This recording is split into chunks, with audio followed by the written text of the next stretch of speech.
ćemo je najviše po tome što se nas sve stalno bile zajedno i po mnogo lepih stvari kao što su posao, kolege, tako da porodica, ljubav po nekim nekim trenucima.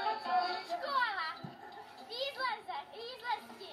Volim da izlazim s mamom, s tetom i sestrom. Ljubav! Nema slobodnih soba u beogradskim hotelima i apartmanima, podaci su turističke organizacije Beograd.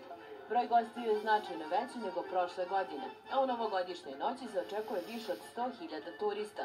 Ulica poznatih pisaca, glumaca, boema i ove noći opravdala je epitet jedna od najpopularnijih turističkih lokacija u Beogradu. Ovo nam je prvi put u Beogradu. Ovde smo na odmoru, prelep je grad i drago nam je što smo ovde. Muzika je baš dobra. Švicarsko živi, inače sam iz Sarajeva sam ja. Došli su ovdje vjerojatno za Novu godinu, da? Za Novu godinu. I kako je do sada?